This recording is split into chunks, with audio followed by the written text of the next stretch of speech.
Hey, it's me, Dr. D, coming to you once again. As I'm contemplating and digesting on this beautiful evening after having such an awesome word of encouragement and enlightenment during service today, I was also uh, really basking in the thought of when I look on Facebook and all the different rhetoric and the things that uh, we're in this world, but not of this world. But even within the Christian community, I've seen and heard some things coming out of the mouths of different learned leaders and that sort of thing. I, as always, here on Meditation Moment, I come and want to spend a few minutes with you expressing my thoughts and actually, sharing it with you and seeing what do you think about it? Because the question is, when I was contemplating the song from years ago came to my mind, and the song was, "What's going on? Tell me what's going on." And it took me to the thought of what's going on in the Christian community, the church community of believers and teachers of the word. And it came to my mind in the book of history called the Bible. Yes, I said it. The book of history is called the Bible. It's not a religious book. Every book has a title. And yes, every book has written by man. And the book of history basically was inspired to be written so that we could have a book of learning and understanding what went on during humanity before we were born and what's happening now, that when you look at it, okay, because in the book of history, it talks about the time where there was going to be a great falling away. So today I want to read to you some of the thoughts, because as you know, those of you say, "Ooh, that's Dr. D. She can go on and on." Because I'm passionate and I don't want to seem like I'm just throwing stuff at you and not really seriously having something that you can, how to say, even in the word it talks about the meat of what I'm saying and that sort of thing. So I make notes, and of course I go to two sources to get an understanding of different phrases and words. So today, when I'm talking about what's going on, I'm talking about when it talks about the great falling away. And then the other term that came up that I thought, backsliding. So falling away, backsliding. Words are creative and they have meanings. And there are different types of words. You have antonyms, homonyms, synonyms, and all the other nyms, including what homonyms say. So just for a few minutes, I'm just going to delve into these notes regarding uh, the great falling away and backsliding. Okay? Now, it is written in the book of history called the Bible that there will be a great falling away. The great falling away, also known as apostasy, refers to a major departure from biblical truth and a widespread abandonment of the Christian faith. That is for the true believers, because people can misinterpret what the book of history says, because they got this thing out now, don't judge. And this thing about the Bible tells us to love everybody. Yes, love everybody, but not everything. and to be who you were born to be, and all of this. But anyway, that here I'm going to stick to my notes for sure this time. Across Christian teachings, the root cause are often connected to deception, cultural compromise, false teachings, worldly distractions, heartache. You know, when they say you've been church hurt, disillusionment, and the gradual love of comfort over truth. The word teaches us about for the saying things for the itching ears.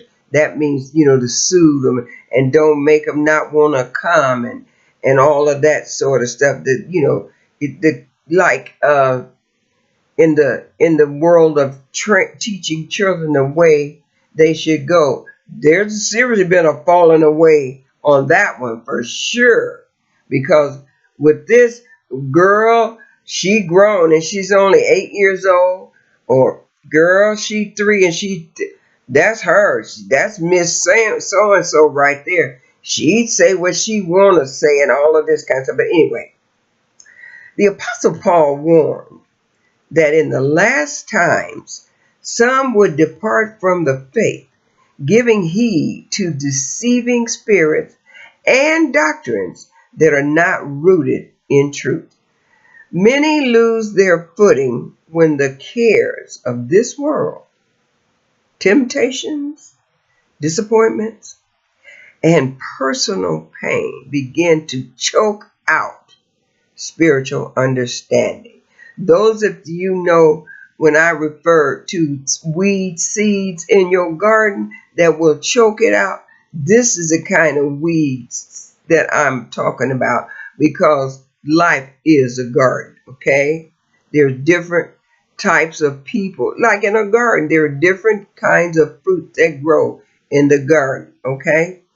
And so I wanted to just give you a little window of understanding what that truly means.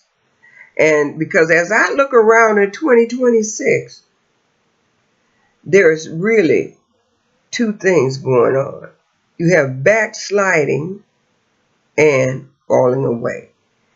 Now, as my mother would say, whatever state you're in, if you're in that state, you're in a bad shape, whether it be backsliding or falling away.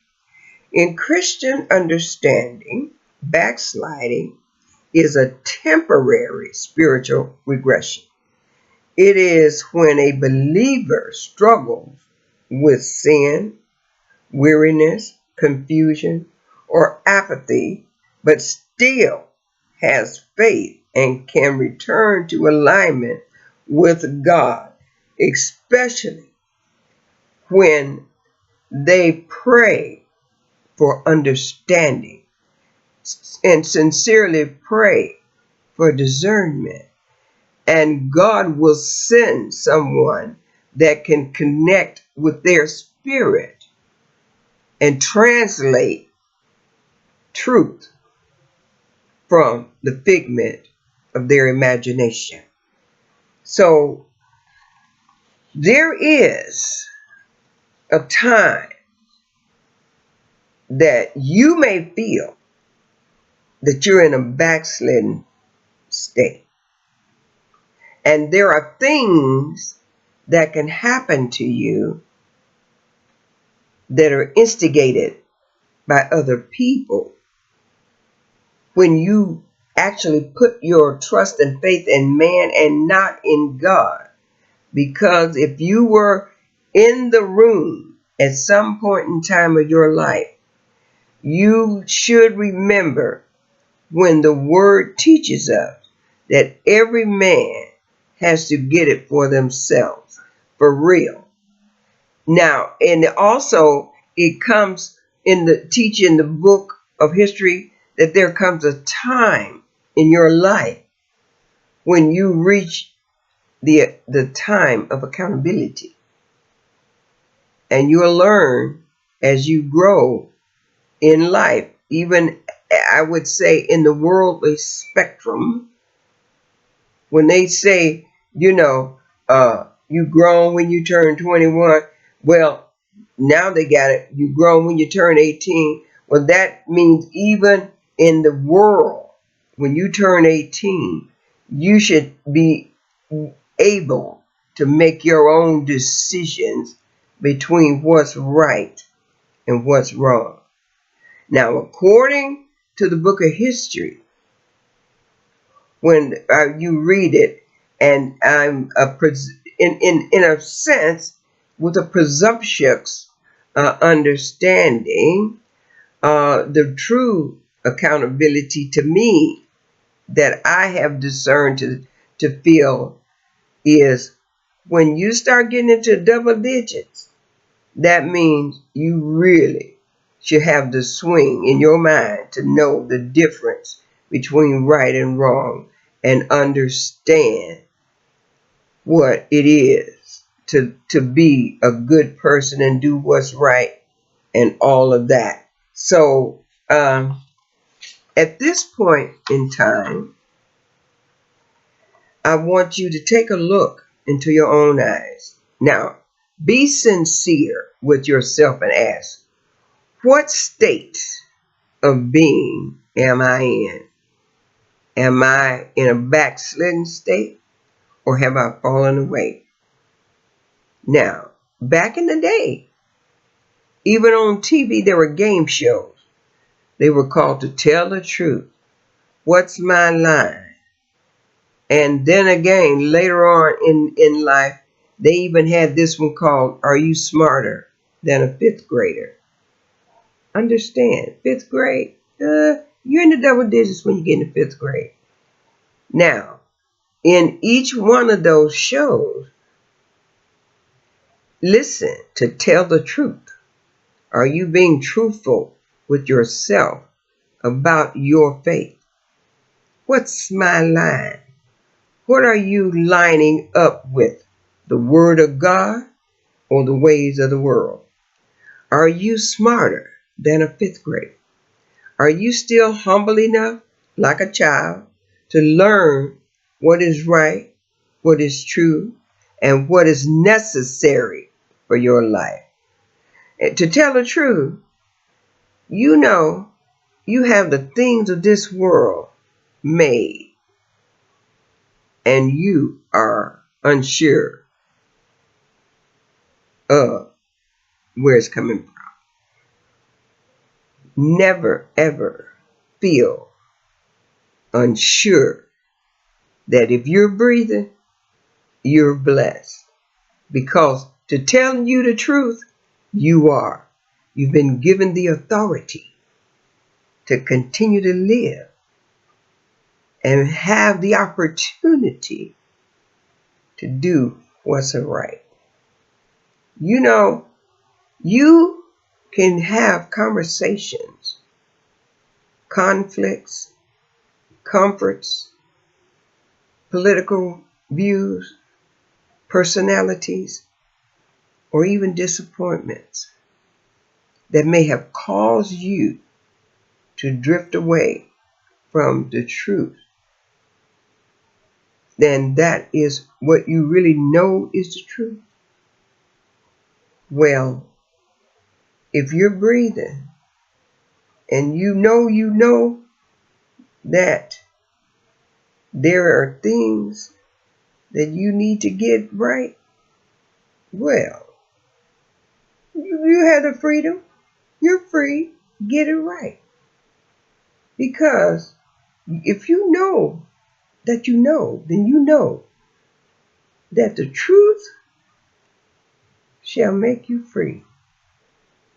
You'll be free from being misled. You'll be free from being controlled by confusion. You'll be free from blaming others for the decisions you have the responsibility to make. There will be no, look what you made me do. Well, what happened was,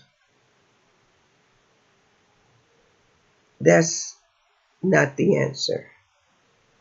Because we each have a responsibility for the decisions that we make. As my mother would say, every tub has its own bottom. And another one, that's your little red wagon. You can push it or pull it. It don't make me no never mind.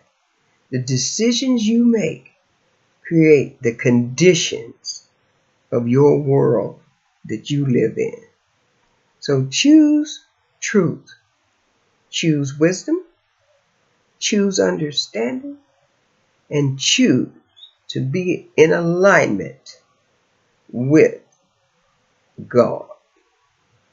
Never, ever give up.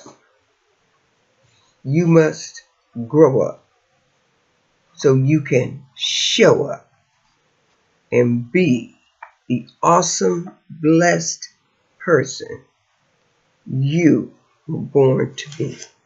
Oh, by the way, don't forget Life Decisions Workbook. And so it began. Because you got to work on it, work on it, work on it, and do what you got to do. Because it's all up to you.